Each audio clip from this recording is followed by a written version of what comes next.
Olá, criptomaníacos! Bitcoin em queda. Após atingir praticamente o valor de 100 mil dólares, faltaram somente 200 dólarzinhos, batemos 99.800. Estamos passando pela primeira correção desde essa grande subida de preço do Bitcoin. E a dúvida que fica é, voltaremos às médias? Porque o natural do preço, né, após uma forte subida, é que exista uma correção que traga as coisas de volta para a média. O problema é que algumas médias importantes, como por exemplo o EMA 21, a média de 21 semanas ali no gráfico semanal, está posicionado lá para os 70 mil dólares. Será que teremos uma queda tão forte? É o que descobriremos no vídeo de hoje. Essa queda está acontecendo exatamente no dia que a MicroStrategy do Michael Saylor fez a maior compra da sua história. E você pode olhar isso como algo negativo ou como algo positivo. Afinal, você tem chance de comprar Bitcoin mais barato do que a empresa que mais possui Bitcoins no mundo. Bora falar sobre isso no vídeo de hoje. Se o senhor aí deixar aquele like caprichado aqui embaixo, é de graça, hein? Tá na promoção. Aperta o botãozinho de like e se inscreve no canal, caso ainda não seja inscrito. Tô feliz da vida com essa água maravilhosa, me hidratando finalmente. Vamos que vamos. Vamos começar com o meu famoso gráfico semanal do Bitcoin, onde vocês encontram aqui todo o ciclo de alta, desde o fundo do poço aqui, no iniciozinho de 2023, né, quando o Bitcoin valia ali 15 mil dólares, e aí começou a subir e bateu lá em 99.800 dólares, um valor absurdo, correto? Mas notem que ao longo de toda esta alta de preço, tivemos várias correções de preço que trazem as coisas de volta à normalidade, de volta à média. Esta linha roxa no gráfico é a média de 21 semanas, ou também conhecido como EMA 21, que neste momento está posicionado nos 72 mil dólares, correto? Notem que ao longo da subida, todas as vezes o preço tende, após um pico, né, uma subida de preço, retornar para essa média. E dessa vez estávamos muito distantes da média. A média nos 72 mil dólares, o preço praticamente em 100 mil dólares. O que nos leva à conclusão de que em algum momento as coisas terão que voltar à normalidade, o que não é negativo, né? Notem que a média também está subindo, ou seja, sempre que dá um toque na média, esse ponto está acima dos pontos anteriores. O problema para a gente que estava empolgado com os 100 mil dólares é que essa queda aqui seria brusca nesse curto prazo, principalmente para quem entrou no topo, né? Que eu sei que é a maioria. A maioria está interessada em Bitcoin quando? Quando ele está lá em alta histórica, né? Então todas as sardinhas compraram lá em 95, em 97, agora estão desesperadas porque o preço está recuando. Vamos cair até aqui? 72 mil dólares? Eu diria que não. Uma hora vamos, tá? Como vocês podem ver, a gente volta para essa média. O que eu acho que vai acontecer é que quando a gente tiver estoque na média, esta média estará posicionada mais acima. 80 mil, 85 mil. Notem que ela está com uma tendência de subida. Então ela vai continuar subindo ao longo das próximas semanas. Eu não acho que a gente vai recuar tão fundo nesse momento. Para isso acontecer, a gente teria que primeiro retornar às médias no gráfico diário, um gráfico mais próximo, e aí perdendo o suporte dessas médias, podemos começar a falar num recuo, num gráfico mais distante, como o gráfico semanal. Então, trazendo aqui para vocês o gráfico diário com a mesma média, tá? Vou até colocar a mesma cor aqui, né? Esta linha azulzinha aqui, no caso, é a minha média, é o EMA 21 do gráfico diário, tá? Vou colocar na mesma corzinha ali para não ter confusão. Então também estamos falando do EMA 21 agora no gráfico diário. Mesma coisa, vocês percebem que desde o halving, né, aqui é 19 de abril de 24, data do halving, essa linha branca na vertical, e desde lá o preço sobe e encontra a média, de vez em quando até fura para baixo da média. E vai existir justamente uma relação entre perder a média no diário e depois, dias depois, perder a média no semanal. Notem, por exemplo, ó, toda vez que a gente encostou, foi aqui, ó, 6 de março de 23, tá? Foi aqui que tivemos o toque no semanal. Lá no diário, onde é que está 6 de março de 23? Vamos voltar aqui para 2023. 6 de março de 23 foi aqui, olha só. Então, no diário, o que aconteceu? A gente perde a média no diário no dia 2 de março de 23. Tá? E aí lá no semanal acontece o toque na média no dia 6. Então vem um aviso antes no nosso gráfico diário. Isso aconteceu em todas as outras vezes lá, tá? Eu já chequei para vocês. Então, o que a gente está vendo aqui? Neste gráfico diário, esta média está posicionada bem mais acima, né? Ela está posicionada em 88.500 dólares. 88.500 dólares. Aqui sim eu acho um ponto interessante. É muito mais frequente buscarmos a média de 21 dias, tá, aqui no gráfico diário, do que lá no semanal. Então, para mim, está muito tempo, já muitos dias acima dessa média. Vocês percebem que é frequente o toque ou até vir abaixo dessa média no gráfico diário. Então, para mim, já chegou a hora de uma correção a esse ponto. Essa correção, no caso, pegando lá o topo que a gente viu, deixa eu pegar aqui, pegando o topo lá de 99.800 e chegando aqui em 88.500, estamos falando de uma queda de 11% para o Bitcoin. Uma queda normalzinha num ciclo de alta, tá? Vamos lembrar que a gente tem quedas ao longo de uma subida entre 20% e 30%. Então, uma queda de 11% seria uma queda média, tá? De fraca para média num ciclo de alta, principalmente depois de um esticão tão grande que a gente teve, né? Então, nada assustadora e, para mim, é para onde a gente está vindo agora, tá? Está em 93 mil dólares nesse momento e eu acho que a gente vai buscar 88, talvez um pouquinho abaixo, até 85 aqui, né? Fazer um pavio, como a gente costuma ver. E aí sim, a gente vai começar a analisar o gráfico semanal, tá? Enquanto a gente estiver nessa região aqui, segurando na média no gráfico diário, para mim, tá tudo dentro do esperado. Sendo essa uma grande oportunidade de compra no ciclo de alta. Lembre-se que você estava doido para comprar Bitcoin nos 100 mil dólares, tá? Há horas atrás. Horas atrás. Então, se cair para 88, ou menos do que isso, fique feliz, comemore a oportunidade. Não vai fazer o contrário, né? Ah, não, agora está caindo, não quero comprar. Não, compre as quedas, não as altas históricas, tá? O melhor momento para entrar, para comprar, é justamente nas correções. Quanto mais fundo for essa correção, melhor, porque nada sinaliza, nenhum indicador sinaliza para a gente topo de ciclo. Estamos distantes disso em todos os indicadores. Todos os indicadores estão mostrando topo lá para meados do ano que vem. Então, tudo tranquilo, vamos continuar observando e você tem a chance de comprar Bitcoin num preço abaixo da empresa que mais compra Bitcoins no mundo, que é a MicroStrategy do Michael Saylor, esse senhor aqui, né? MicroStrategy anuncia a maior compra de Bitcoin de sua história. Você tem noção do que é isso? Essa empresa compra Bitcoin o tempo todo e fizeram a maior compra hoje. Olha só que surreal, pessoal. A MicroStrategy comprou 55.500 Bitcoins numa tacada só. O cara é um tarado do Bitcoin. Tarado, psicopata do Bitcoin. Comprou 55.500 Bitcoin, 31,6 bilhões de reais. Só para dar uma ideia para vocês, ele comprou a Alemanha. Basicamente é isso. Como assim comprou a Alemanha, Guilherme? A Alemanha, recentemente, tinha uma reserva de Bitcoins de exatamente 50 mil Bitcoins. Tá? Ele comprou 55.500 de uma vez só. A Alemanha vendeu seus Bitcoins. Tem notícia aqui, ó. Governo da Alemanha explica por que vendeu 50 mil Bitcoins por preço de banana. 50 mil. A Alemanha tem zero agora. Ela tinha 50 mil Bitcoins. O país tinha 50 mil Bitcoins. A MicroStrategy, numa comprinha de segunda-feira, comprou 55.500 Bitcoins. Mais do que a reserva histórica da Alemanha. Tá? Isso não é tudo que eles têm, não. Foi somente uma compra realizada hoje. Só para dar um comparativo para vocês, um contexto aqui para vocês, o governo americano, o governo dos Estados Unidos, tem 208 mil Bitcoins. A BlackRock, com seu ETF mais famoso do mundo, onde todas as empresas estão investindo, detém 492 mil Bitcoins. Quanto possui a MicroStrategy? 386.700 BTCs. Uma empresa, tá? Tem mais, muito mais do que o governo dos Estados Unidos, por exemplo. Então, existe uma estratégia aqui, os caras estão seguindo a risca. Ele comprou hoje por um preço médio de 97.862 dólares. E o preço agora está em 93 mil dólares. Ou seja, você pode pagar, você pode repetir a estratégia da MicroStrategy pagando menos. Isso é raro, tá? Isso é raro. Então você tem uma oportunidade de comprar melhor do que o Michael Saylor. E tem gente aí que está com medo. Mas será que essa estratégia funciona? Vamos avaliar, vamos pegar os dados, né? Não ficar escutando maluco na internet. Vamos pegar o dado. Desde que a MicroStrategy adotou a estratégia Bitcoin, suas ações já subiram cerca de 3.300%. Parece um bom resultado, né? A ação subiu mais do que qualquer empresa do S&P 500 em 2024. Qualquer empresa da Bolsa Americana.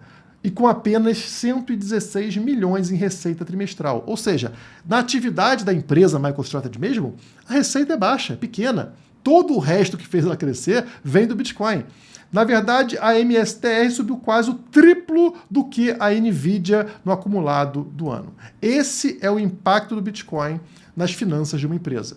E é o mesmo impacto que você pode ter na sua vida pessoal ao adotar a estratégia que eles fazem, que é um DCA, que são compras ali semanais de Bitcoin, na sua vida. Mas o pessoal da Faria Lima não entende. Cada correçãozinha de 2, 5, 10% do Bitcoin, depois de subir 100%, eles aparecem lá no Twitter para falar besteira. Obviamente, né? Os caras falam, pô, tá caindo, olha só, eu sou genial. Eu sempre falei que era uma bolha, que era um golpe, que era sei lá o que. Aí os caras ressurgem com estratégias mirabolantes. Não uma estratégia da MicroStrategy, não. Uma estratégia da cabeça do cara. Por exemplo, nós temos aqui os críticos, ó. Thiago Reis, fundador da Suno. Tá? O que ele fez aqui? Ele decidiu entrar shortado, vendido em MicroStrategy e comprou Bitcoin. Ele comprou Bitcoin, pessoal. Eu acho que é uma desculpa somente para ele finalmente comprar Bitcoin. Ele falou, vou comprar Bitcoin e vou ficar vendido na MicroStrategy porque não faz sentido a empresa que detém Bitcoin valorizar mais do que o ativo em si. Ele não entendeu exatamente como a MicroStrategy opera. Então ele resolveu fazer essa brincadeira que para mim é só uma desculpa para ele estar posicionado em Bitcoin. E aí temos outros. O Pedro Cerise aqui, também lá no mercado tradicional, diz o seguinte: Michael Saylor explica numa linguagem rebuscada um esquema Ponzi, onde o valor dos acionistas está na expectativa de continuar emitindo ações com prêmio sobre Bitcoin para comprar mais Bitcoin. No futuro, vamos estudar esse episódio e nos perguntar, mas como alguém caiu numa pirâmide tão óbvia como essa? Disse o cara que está perdendo a aposta aqui para o perfil Mrs. Capital, também lá no Twitter, no X, né? Ele falou que a bolsa brasileira subiria mais do que o Bitcoin entre uma data nesse ano e uma data lá em 2026. No momento, o resultado é 70 e tantos % de retorno para o Mises, que apostou no Bitcoin, contra 5% para o Pedro Cerise. Então ele está um pouco nervoso com essa aposta, perdendo tão feio assim, e está escrevendo esse tipo de coisa aqui nas redes sociais. E eu vou citar aqui o perfil do Jaraguá, também no Twitter, também lá no X, para explicar para vocês o que o Michael Saylor, com a MicroStrategy, está fazendo para o mercado. Ele está drenando recursos de bonds, que é um mercado de 300 trilhões de dólares, para dentro do Bitcoin. Saylor está fazendo um cano de energia monetária que está drenando recursos dos bonds e jogando no Bitcoin. O Bitcoin, pessoal, nesse gráfico, é esse quadradinho minúsculo aqui que vocês estão vendo, tá vendo? Um quadradinho que não tem nem 2 trilhões, tá vendo? Pequenininho aqui. E está puxando, drenando recursos dos bonds que tem 300 trilhões. Então, imagine o tamanho que o Bitcoin vai ficar depois de anos e anos nesse processo de drenagem dessa enorme piscina, esse mar de bonds que existe. E por que os recursos tendem a sair de bonds e migrar aqui para esses títulos, para essas notas da MicroStrategy ligadas ao Bitcoin? Pelo seguinte motivo. Aqui vocês têm o retorno dos investimentos no mundo, tá? E você tem aqui uma linha, Monetary Inflation, que é a inflação monetária, que está ao redor de 15%, como vocês podem ver nesse gráfico, né? Isso aqui é o quê? O M2, a emissão de moeda. Então a inflação real, que é a expansão da base monetária, ao redor, na média mundial, ao redor de 15% ao ano. Então, para você ter um retorno com algum investimento, esse investimento precisa te entregar, ano a ano, uma média aí superior a 15%.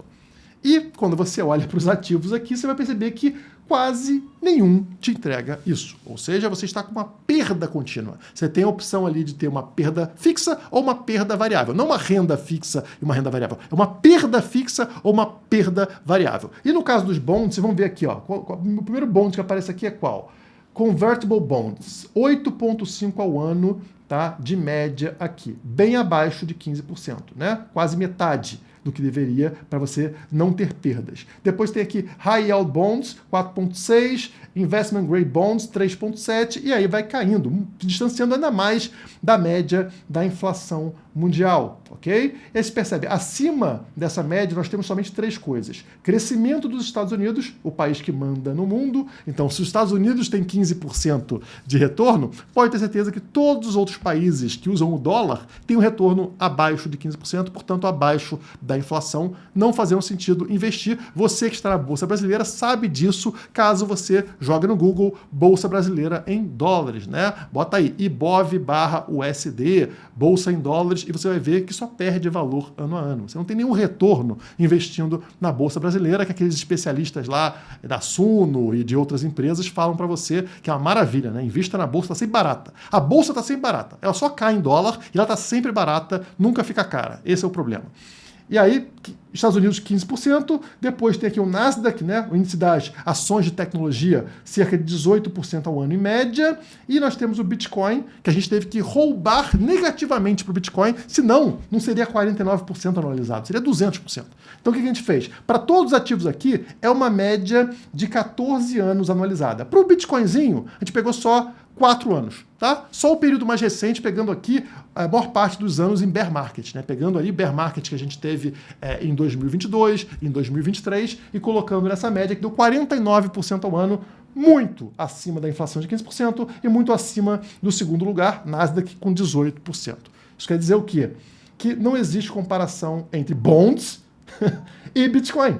E aí o Michael Saylor está permitindo que essas empresas se exponham a um ativo que finalmente traz um retorno, que finalmente protege as reservas dessas empresas da diluição financeira que acontece devido à inflação. Então é muito mais jogo para essas empresas comprarem lá as notinhas, os títulos lá da MicroStrategy para conseguir um retorno que realmente proteja suas reservas do que ficar perdendo dinheiro ano a ano nos bonds.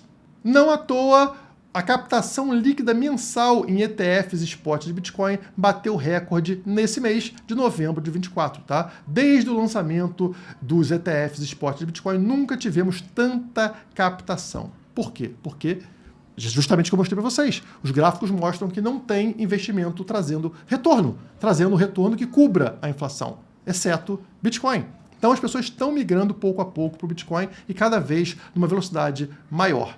O que me deixa triste é que, enquanto empresas gigantes, ETFs, estão acumulando Bitcoin, é Michael Saylor comprando 55 mil Bitcoins, é ETF com maior compra, maior acúmulo de Bitcoins da história, as sardinhas estão vendendo. Porque a sardinha é facilmente manipulável. A pessoa que não tem ali convicção em relação ao ativo, qualquer quedinha ela vende, porque ela vai cair no papo dessas desgraças aí de analistas de mercado tradicional. O cara vai ler uma linha, ele não entende, ele não confia no Bitcoin, ele vai lá e vende. Imagine se eu tivesse caído nessa lábia, pessoal. Eu tenho mais de 90% do meu patrimônio alocado em Bitcoin desde 2017. Quantas quedas, quantos bear markets eu não passei? E por que eu não vendi? Porque antes de eu entrar no Bitcoin, eu entendi escola austríaca de economia, libertarianismo, entendi inflação, eu entendi todos os conceitos antes de conhecer o Bitcoin. E quando eu descobri o Bitcoin, eu entendi que aquilo ali era a solução para esses problemas. Isso aqui vai valorizar, né? Na verdade não vai valorizar, ele vai se manter constante enquanto o resto vai desvalorizar, porque isso aqui foi feito da forma correta. Então eu sabia que era uma coisa inevitável o Bitcoin valorizar, independente de quedas no curto prazo. Então eu não tinha medo quando o Bitcoin caiu 80%, porque eu sabia que faz parte do processo e que no longo prazo ele vai vencer. E isso me fez ficar comprado em Bitcoin durante todos esses 8 anos. Se eu não tivesse essa convicção, esse entendimento de economia, esse entendimento de inflação, eu teria vendido, como muitos de vocês venderam em quedas anteriores. Porque você entrou, às vezes, no Bitcoin antes de entender conceitos básicos de economia, como, por exemplo, inflação. E não é culpa só sua.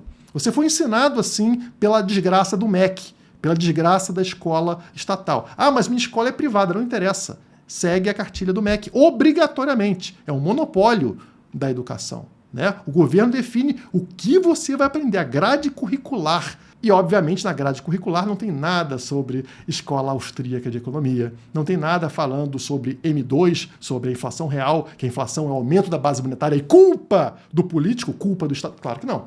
Inflação é culpa é do empresário, que subiu o preço, Deu a louca no cara. O cara é ganancioso. Ele resolveu dobrar o preço do arroz, né? É assim que o político age. Então vamos congelar preços. Ele te engana e você não entende nada. E, obviamente, se você não entende nada de economia, na hora que o Bitcoin cair, você fala, esse negócio aí, essa moedinha, eu vou sair fora.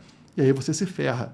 Você perde isso aí que mudou a minha vida, mudou a vida de empresas como a MicroStrategy, mudou a vida de países como El Salvador e vai mudar a vida de todos. Só que, infelizmente, cada um vai comprar Bitcoin pelo preço que merece. E o que teria acontecido com você aí se você tivesse fechado seus ouvidos para os economistas da Unicamp e tivesse comprado um pouquinho de nada de Bitcoin todos os dias ao longo dos últimos 8 anos? Um maluco fez isso. Tá aqui o maluco, ó, sigam ele no Twitter, ó, tá aqui o perfil dele, né? É impossível que você tenha comprado Bitcoin todos os dias por 8 anos. E tá aqui a conta da Coinbase dele mostrando as compras, né? A merrequinha todos os dias durante 8 anos. Então o cara comprou todos os dias. E qual foi o resultado? Bom, aqui embaixo nós temos o resultado até 9 de novembro, tá? Então tá aqui. Ele investiu mesmo dinheirinho durante 8 anos, 86 mil, no caso dele dólares, né? Poderia ser você em real, não tem problema. 8 anos, pessoal, 86 mil de investimento. O que você espera de um retorno de investimento de 8 anos? Faz teu cálculo aí. É 10% ao ano, é 8% ao ano, faz teu cálculo aí, não tem problema, tá? E aí, a performance dele foi de somente 900% nesse período, 900%. E aí, ele teve um lucro, pessoal, de 775 mil dólares nesse período. Então, o portfólio dele ficou no valor de 861 mil dólares. Ou seja, o cara investiu 86 e terminou no dia 9 desse mês com 860. 86 para 860. Ele multiplicou por 10 o patrimônio simplesmente comprando uma merrequinha de Bitcoin dia após dia ao longo de 8 anos. Esse é o impacto que o Bitcoin tem na vida de pessoas que não escutam, aqueles que não entendem sobre economia básica ou sobre inflação, porque aprenderam nas escolas e universidades brasileiras com MEC. E se você quer aprender de verdade sobre criptomoedas, aproveite a Black November, últimos 4 dias com 80% de desconto para você ter acesso a todos os nossos cursos da história da Criptomaníacos, além de e-books sobre como criar o seu portfólio para 2025 e também planilhas atualizadas semanalmente com ativos de todos os setores de criptomoedas indicando comprar, vender ou observar. Tá? Dá uma indicação para você na hora de entrar e na hora de sair de cada um dos ativos mastigadinho para vocês. Lembrando, promoção acaba sexta-feira, 11h59 da noite. Últimos 4 dias para você realmente aprender sobre criptomoedas com quem entende do assunto e vai ter acesso lá ao nosso Discord com todo mundo da equipe da Criptomaníacos e milhares de alunos. Enfim, tudo isso para você no mesmo pacote. Link na descrição. Corre lá e dá uma olhada. Mãos de adamante, pessoal. Por hoje é só. Muito obrigado e até a próxima.